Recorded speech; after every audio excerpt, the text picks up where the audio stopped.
Thank you for being here once again. We are here to learn how to use formulas in practical situations. We the other time saw the use of basic arithmetic symbols that are employed in the formulas as it were. We saw that we have addition, subtraction as displayed on the screen, multiplication represented by the asterisk symbol, and the forward slash to represent division. So I'm called Eric Bossa, your tutor on Microsoft applications. So we are working with Excel. Don't forget to like, subscribe, and comment on the channel. In the comment section, I've put a quiz. I put quizzes for you to test yourself in the learning area. Once you're done with the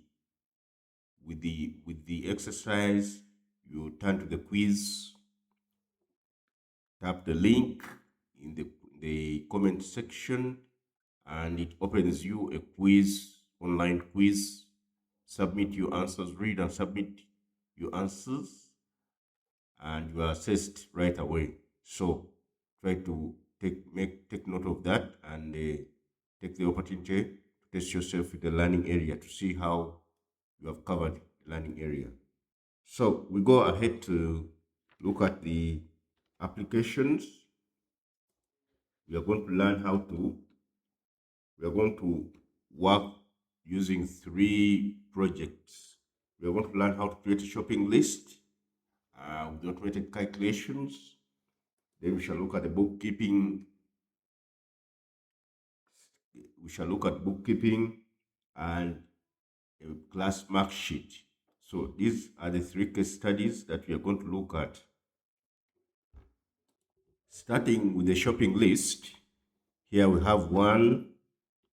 The shopping list displays items with a unit price that we refer to as rates, then the quantity bought. From there, you compute the amount using a formula. So, how do we go about things? First of all, as a word of caution, we have rate here, the unit price. There are cases where one would want to qualify, to specify the quantity.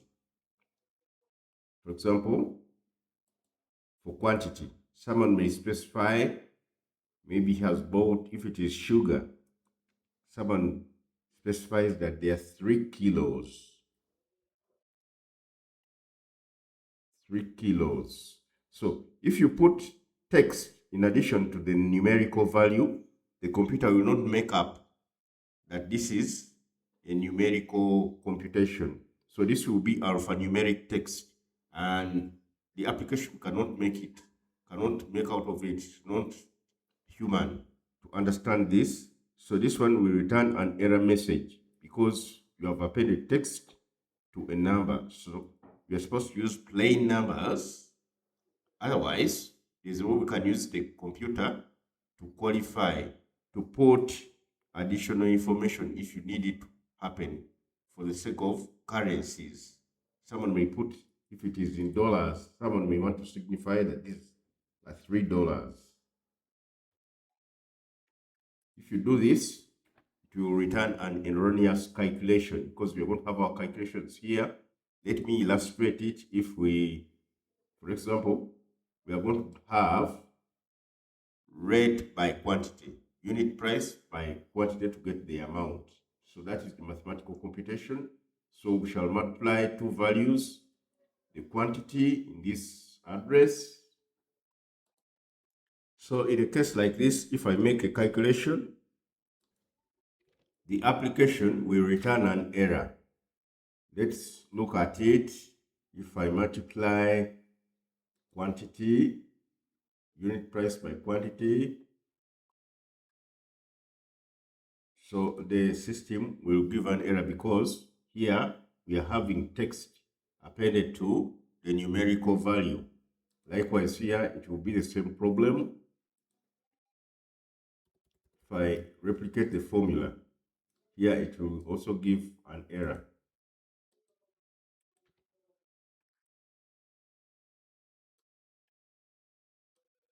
It will give an error.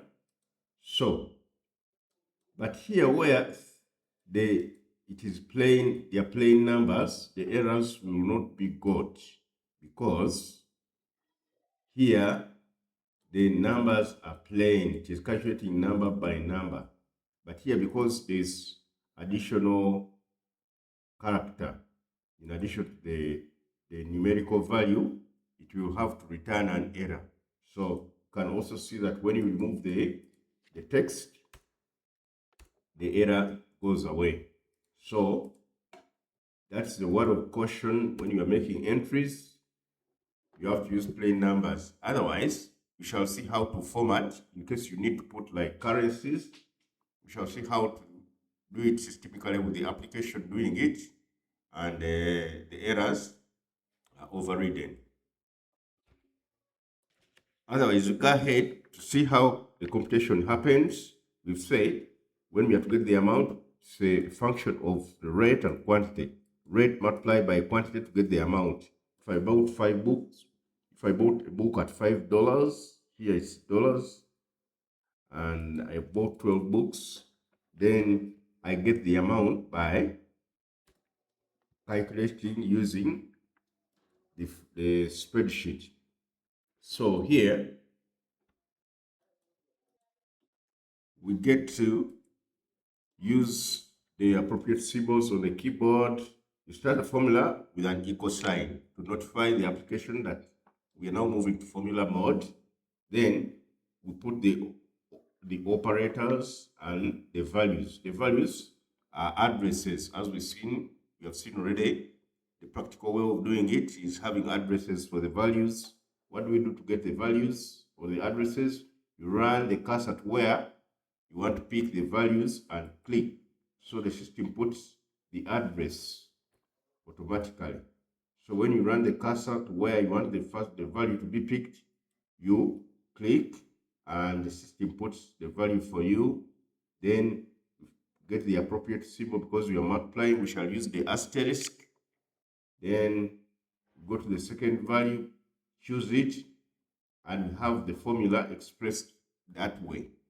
Take note of the colors, should make meaning out of them. The colors correspond to where the values have been picked. So the color on each address is corresponding to where the value has been picked. When that is done and you want the system to go ahead, you press enter and the value is calculated. The rest of the values are got by running the autofill. You click and drag or double click it. When you double click the autofill, the rest of the calculations happen in that way. So there we're having a shopping list. Then we have a total of the amounts expressed. How do we calculate it? We here have to use in the home tab, we have the auto sum to sum up the amounts automatically. So you run the cursor to the address where you want to put the sum, and then use this auto sum.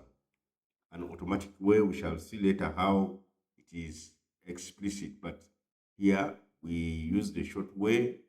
You click the auto sum function, and then we get a summation of the amounts value. So this makes our shopping list, which has automatic calculations on the amounts column and grand total. So there we are with a professional document. So we have seen that in case you need to qualify or to append additional information on your values, for example, here our values are in dollars. I may need to show that here we're having dollars. Then we have to use the number formatting. In the home tab, we have the number group. You can format the numbers So you can run, select where you are going to format, then go to the number format. In the number format, when we check, when we click, the dialog brings up format cells dialog window, so that we can choose the format we want to use. For example, we want to put a currency here. So there is, in the category section, we have currency. So in the currency, you can choose the currency you want to use. For example, here, to take US dollars, I'm using US dollars, for example. You check in the symbols, there are currencies, international currencies. You select what is appropriate. So here I'm checking US dollars, where they will append a dollar symbol to my values, and in the sample it is shown. We regret the text may be a bit small, but you can check using a computer and follow my explanation. So when you do that, the dollar symbol will be appended on each of the values. So similarly, when we are performing a calculation, because here there is a dollar symbol, it will reflect in the calculation. So when the formula is computed, the result will also carry the dollar symbol being got from this. Then we replicate and it goes through. Then when we go to the grand total, similarly, as we've seen, you auto sum. Then we also have to do the same and format the number with the right currency category. Then the symbol, we have been using US dollars, put, and the sample is shown, and then it reflects in the final work. So there we have a professional document with even the symbols representing, in case you need to use the symbols. Our next example is bookkeeping. We are having an excerpt of a business.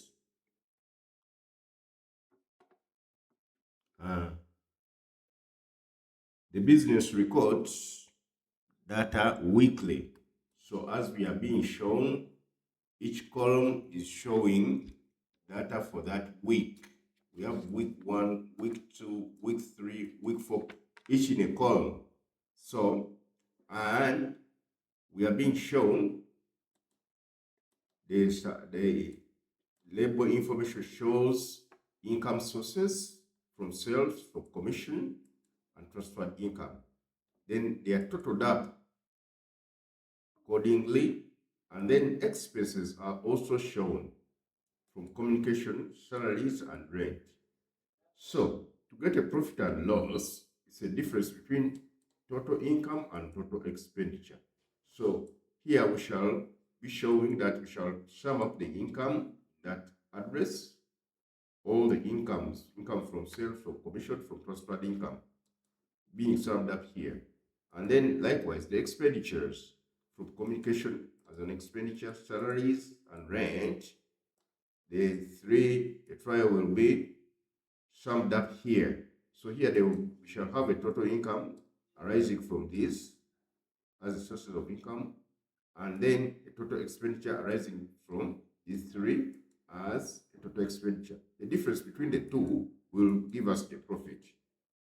So, because income minus expenditure gives us a profit or loss, depending on which is greater. So that is the formula that we are employing in the case of that application. So we shall have total income minus total expenditure to give us profit and loss.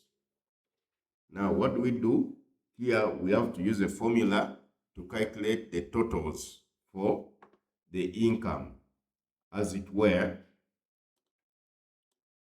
we run to where we are going to have the total income. Then we notify the the application. Then we shall have the income sources from 12 starting, and then keep adding the sources. Because there are 3 sources, so we have added.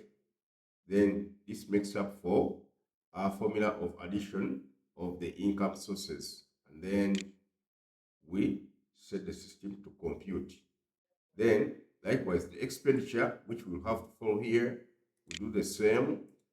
We sum up the values, and then also come up with the expenditure, total expenditure. You press enter and the system computes. So we have computed the income falling in this address, and then likewise the expenditure arising from the 3 as falling in this address. To get the profit and loss, it will be the difference between the income, total income, minus total expenditure. So likewise, we put a formula here to subtract total expenditure from total income. So it is total income minus total expenditure. Then we press enter to get the profit and loss. The rest, we run the autofill laterally to compute the rest of the values. Then the whole system calculates in that manner. So while that is calculated, then we can see a summarized way of doing this. Here we had to total up the income as itself, and then we total up the expenditures. Then finally, we get the formula subtracting this from this. But we can express all in one formula, the profit and loss. We sum up the total income in the formula and sum up the total expenses in the formula and find the difference between them in one summarized formula. How do we do this? For example, I'm showing the excerpt again. I have the income sources. So like we've done before, we are going to sum up the income, and then we shall later sum up the expenses in one formula. How do we do this? Still, we go on to make the computations as required. You sum up the incomes,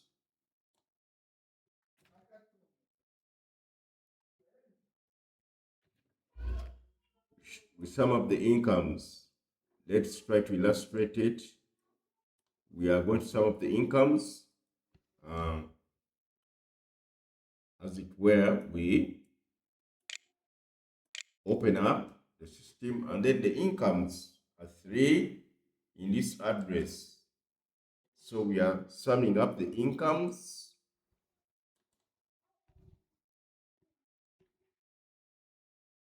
The incomes are summed up there. And then we are going to sum up the expenses as well, just like we have summed up the 3 incomes from these sources. Then we are also going to sum up the expenses. And then remember, there's a difference. We shall have income minus expenditure. So we have notified the minus because we are going to take off the expenditure. So we also specify the expenses, just like we have summed up the income sources. Now we have summed up the expenses in that fashion. So total income minus total expenditure. Then that leads us to the formula, just like we had it the other way. We get the formula, which is summarized here. It was a derivative of the summation of the total income and summation of total expenditure, and we find the difference between the two. But in this case, we are summarizing all the formula in one, while the expenses are in one address. The expenses are displayed, summed up here. The income are summed up here, and expenses are summed up here, and the difference between the two is got or is in one formula. So which is a summarized way of having the formula. Then what follows, we copy through by running the autofill to get the other values computed as well. The next case study is a mark sheet, a class mark sheet. What do we have? We have names of students. Then we are tracking their scores in a set of 4 tests. Test 1, Test 2, Test 3, and Test 4. And we are recording their scores with respect to each test. So there are 4 tests, and the scores due to each, with respect to the learner, are scored. So there is a Test 1 score, Test 2 score, Test 3 score, and Test 4 score. And we are going to compute the total, the average, and percentage. The percentage which is the respect of the maximum possible scores. So we shall see that when we get to it, but we are going to see how to compute the total. As we have seen previously, we get to where we are going to compute first address, then we notify the application to use the formula, to turn to the formula mode, and you start selecting where the values are to be got. You click there and the address is added. Then we go on adding the values. We go on adding the values gradually until we have got all the values. Take note of the colors. The colors match where the values are picked. The color on each address matches where the value has been picked. Then we press enter on the keyboard and the value is computed. So this is an expression of summing up the scores, get a total score. Then the rest you autofill and they are computed. Likewise, we need to calculate an average. How do you get an average? An average is the summation of all the values divided by the total count. So we are having 4 tests, 4 items. We are having 4 records, and we have to get the total count. So what do? We still notify the application, and it picks our values to get the total. So here we are totaling up the total, and then we specify, so this is the total computed. Then we are going to divide by the count. The count, there are 4 values, 4 elements. So when we do that, then we can compute an average and get the rest with the autofill. But then we have another approach. The summarized approach, you can get the total which is already computed. Our application is using the heading of the column heading, the title heading, the title of the column is what is being used. Otherwise, it's meant to show the address, but the modern software uses the column title. But they both work. It still works. Be comfortable with it. If it has used the column title, you can still have the computation coming up. So we divide by the total count, which is 4. So here the total has already been computed earlier. Then press enter and still get the value. And then you compute the rest with the autofill. So that is how you get the average. Then how do you get the percentage? So our point of information is the 4 tests. Each test has a maximum score of 5 points. So there is a maximum score of 5 points for each test. So each test, if someone scores 5, then it's out of 5 as the maximum score. 5 out of 5, 1 out of 5, and 2 out of 5. So these are 4 tests. If each has a maximum score of 5 points, As noted earlier, maximum score of 5 points for each test. It means the total maximum score at 20 points arising from the 4 tests where each one has a maximum score of 5 points. So if someone has 13, it is out of a maximum score of 20. So this one comes in when we are calculating a percentage. So here we have to get total score over total. The total score divided by the maximum possible score, which are 20 scores, because each one carries 5 maximum scores. 5 by 4 for the 4 tests. The maximum possible score for all the tests is 20. So you get the value of the total score divided by 20, and then we multiply by 100. Total score over total maximum score multiplied by 100 to give us a percentage. So when we compute this, we shall get the percentage